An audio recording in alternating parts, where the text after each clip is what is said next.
Hello and welcome to the Healthy Solutions for All YouTube channel.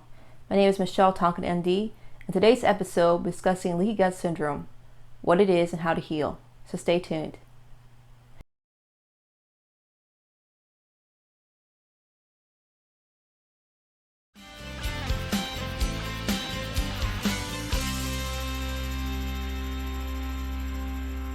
Thank you so much for joining me again on this episode of the Healthy Solutions for All YouTube channel about leaky gut syndrome, what it is and how to heal. So leaky gut syndrome is actually a very common condition, much more common than most people think. It has an effect on the body from symptoms ranging from gas, bloating, all sorts of digestive issues, all the way up to autoimmune disorders. So what is the definition of leaky gut syndrome? Well, the definition of leaky gut syndrome is as follows. It's an increase in permeability of the intestinal mucosa to luminal macromolecules, antigens, and toxins associated with inflammatory, degenerative, and or atrophic mucosal damage. So what does that mean? Well, basically, our gut, we know our immune system is 80% located in our gut health. So when our gut health is compromised, we can experience inflammatory conditions, all sorts of digestive issues, and it can affect our health in a negative way. So what causes this inflammatory and degenerative issues in our gut? Well, the first cause is weakened immunity, and that can happen for a variety of causes. But the first one that can cause weakened immunity is infections, like bacterial, viral, fungal infections. These over time can all weaken our gut's immunity and health and can contribute to or cause leaky gut syndrome. The next is chronic long-term stress. We know that our body can deal with stress for so long a period of time before it starts breaking down. So when we have chronic long-term stress in the body, which contributes to inflammation over a long period of time, it can also weaken the immune system and cause gut dysfunction. Next, NSAIDs. These long-term use of these type of drugs, we know that NSAIDs are like ibuprofen and things of that nature. They can cause issues with gut lining as well. So we have to be careful with long-term usage of these type of anti-inflammatories. Next, it can be affected by excessive alcohol intake. Too much alcohol can contribute to something called candida overgrowth in the body, which can negatively affect gut health. Now, candida is a naturally present single-cell fungus that naturally lives in our gut, and it's naturally there. But when it overgrows, it can become an issue, and alcohol is one of the things, when consumed in excess, can promote candida overgrowth. Next, chronic widespread inflammation in the body can also contribute to leaky gut syndrome. Also, diet. If our diet consists of high sugar or refined foods, we're not feeding our gut healthy things, and we're eating a lot of processed foods and a lot of high sugars, we're contributing to leaky gut syndrome by not feeding our body the foods that it needs to maintain health. Next is a lack of good nutrition to support the body. We know deficiencies in certain vitamins and minerals like A and D and zinc have all been shown to contribute to gut permeability and make the gut more susceptible to leaky gut syndrome. So having good nutrition, supplementation is going to help improve and keep our gut healthy. Lastly, compromised gut health. So gut imbalance is what we're talking about here. We want to have a ratio of about 80% good bacteria to 20% bad bacteria in our gut. Unfortunately, most of us have this ratio reversed. We have 20% good and 80% bad in our gut, and that contributes to a lot of health conditions, and one of the big ones is leaky gut syndrome. So these, we know what contributes to can cause leaky gut syndrome, and I kind of explained a little bit of what it is, but let's get to even more detailed. So what happens? What is the actual process? Well, leaky gut syndrome is actually caused by something called rhizoids. These are basically roots from candida. Remember, we discussed what candida was, that can actually over time puncture the lining of the gut. Okay, they grow like long roots and over time can actually puncture the lining, and what happens is that this can cause microscopic holes in the lining of the gut where there shouldn't be. Remember, the gut protects, it has a barrier that protects things like food and different things that we intake into our body from entering the bloodstream. Now, what happens is that these microscopic holes allow things to circulate in the bloodstream that shouldn't circulate normally, like proteins, viruses, bacteria, food, and other things that circulate in the blood. So what happens is that the immune system sees these as foreign invaders and is triggered. And so depending on how progressed the Leaky Gut Syndrome is in your body, you can go anywhere from having digestive issues like bloating, gas, diarrhea, constipation, all the way up to food allergies and environmental and chemical issues for an autoimmune response. Now, dealing with Lyme disease, remember we talked about infections can be a cause. I experienced a lot of these symptoms, including environmental and the chemical sensitivities. For example, I would be sensitive to paint smells. I would feel lightheaded, dizzy, nauseated, brain fog. And a lot of people can relate to this because they'll get more sensitive to even new carpet, even basic things like perfume, or even laundry detergent. You'll notice that you're sensitive to that. Now, not saying that you want to go into a freshly paint room and sniff the paint and go in and do all these things, and you want to be careful, even if you're a healthy person, to not expose yourself to too many toxins. But for most people, we can handle those toxins on a here and there basis. It's okay, we're not going to have an issue with it. Unfortunately, for someone who's dealing with Leaky Gut Syndrome, they can be exposed to just laundry detergent and have an issue. Okay, anything will set them off. And I was at that point, at one point in my life, where we had moved into this house, and I was so sensitive. My sister and I were so sensitive, and this was kind of like a new house, new build. It hadn't really been aired out in a while. We were so sensitive though that we actually had to spend like the first month basically living outside on the porch. We just basically come in from meals and to go to sleep. That was it. Anytime we'd come in the house, we'd feel lightheaded, feel like you're going to pass out, get brain fog, a lot of horrible symptoms because our body was super sensitive. And one of the main reasons was because of leaky gut. So there are 7 stages of the inflamed gut, and I'm going to go ahead and read what they are.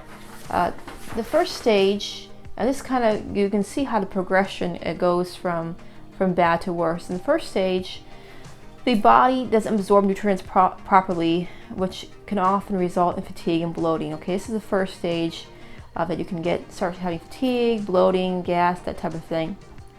The second stage, large food particles can pass through the lining of the gut, and this can start causing an autoimmune response where you start having food and environmental and chemical responses to your environment. Then the carrier proteins are damaged, which can cause nutrient deficiencies, which can cause a lot of different symptoms. For example, magnesium deficiency can cause like muscle spasms, restless leg syndrome, that type of thing. And then copper deficiency can cause high cholesterol. So you start having nutrient deficiency because your body isn't able to absorb or intake those nutrients as well as it should. Then chemical sensitivities can develop because these leakage of toxins can overburden the liver, and the body can't handle all this onslaught of toxins all at once, so you start having issues of chemicals. Remember I talked about the paint and the carpets and the laundry soap smells. You start developing sensitivities. Then the protective coating on the IgA, the immunoglobulin A, is adversely affected, and the body is not able to ward off things like protozoa, bacteria, viruses, and yeast like Candida. The immune system has been affected. Then bacteria and yeast are able to translocate, meaning they are able to pass from the gut, and normally the body would keep that all in check and keep it from going to the bloodstream. But now that it has those holes to go through, those microscopic holes, it can travel from the gut and set up infection anywhere in the body. So it's able to translocate and move location. Finally, the formation of antibodies can lead across and look similar to antigens on our own tissues. basically the body starts attacking itself. And so the end result is autoimmune diseases or disorders. This is all basically from the gut and leaky gut syndrome. So what do? We know what the cause is, we know what it is, but what can we do to heal and reverse this process? Well, the first thing you want to look into doing is antifungals. We know that Candida is a fungus, so we want to do something that's going to combat that fungal condition. And there's a lot of different antifungals on the market, so many different things you can use to do that. One of the things you can look into, and I've discussed this one before, is Cumanda. Cumanda is a natural antibacterial, antiviral, antifungal, and it also is great against inflammation. And Cumanda also is it's been studied to be very effective against Candida and very resistant forms of yeast. So Cumanda is a great antifungal to do. Another thing would be olive leaf extract.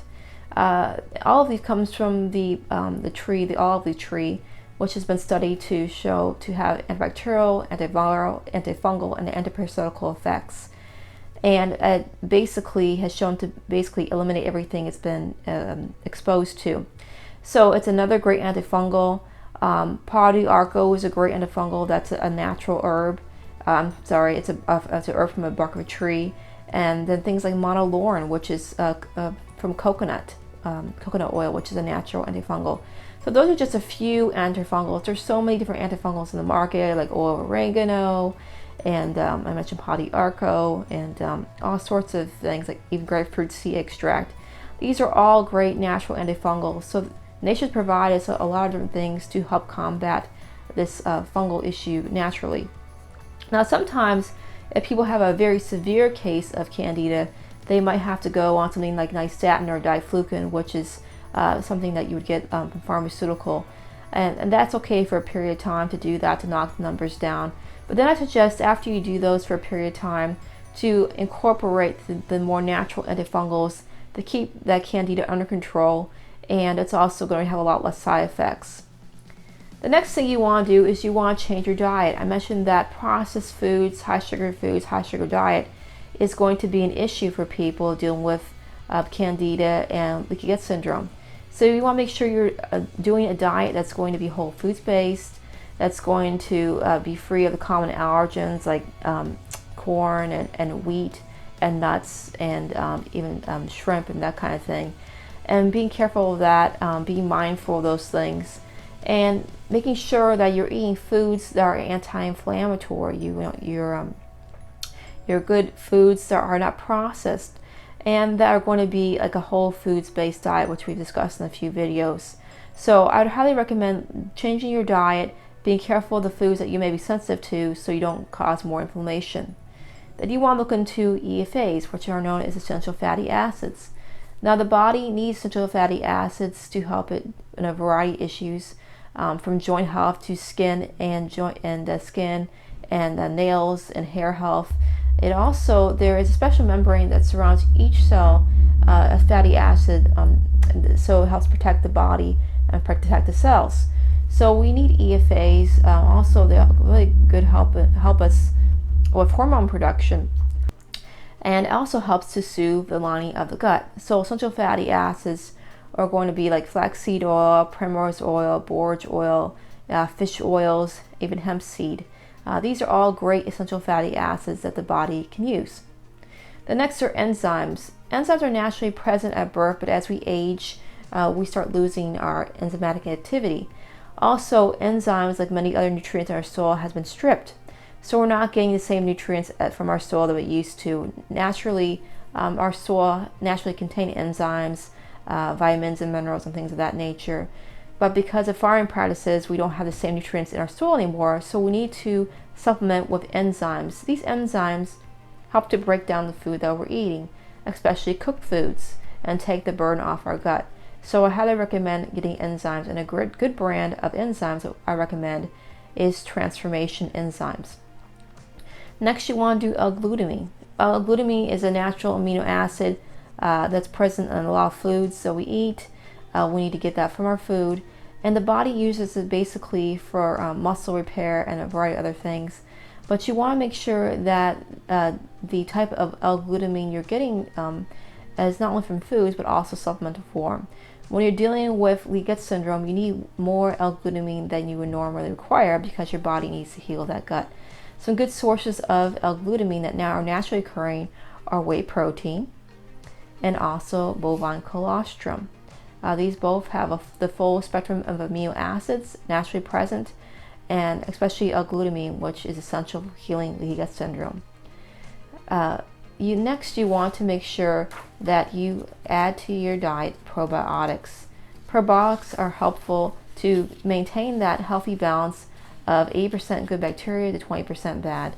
And you want to make sure that the probiotic you have, first of all, is heat stable, meaning that it can survive the acid and heat of the gut so that it can implant good bacteria in there. And also you want to make sure that it has at least the two most common bacteria found in the gut, which is Acidophilus and Bifidus. There are many different types of probiotics in the market today. The one that I often recommend to people because it's been a really good proven probiotic and it's really high dosage is the CP1 probiotic by Custom Probiotics. And that's the one I usually recommend. Also, you can include good fermented foods in your diet, which will naturally feed and increase the good bacteria, like sauerkraut, kimchi, and kefir, which is basically a sour milk probiotic drink, which you can find a lot of times in grocery stores and health food stores will carry the kefir.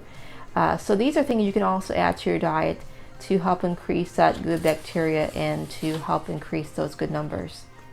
Well, thank you so much again for joining me here on the Healthy Solutions for All YouTube channel. It's my pleasure to be here with you guys. Look forward to talking with you next time. Feel free to check out our website, HealthySolutionsForAll.com. Check out the YouTube channel that we have. Also, be sure to check out the books I've written, the supplements that we carry, that will be mentioned in the links below. We have some good deals for you guys right now. We'd love to offer those to you. Check out the links below us also about those discounts that we offer.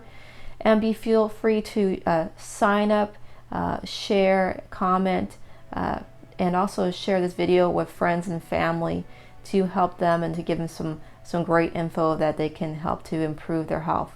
Well, thank you again for joining me. May the Lord bless you and keep you and have an awesome, blessed day.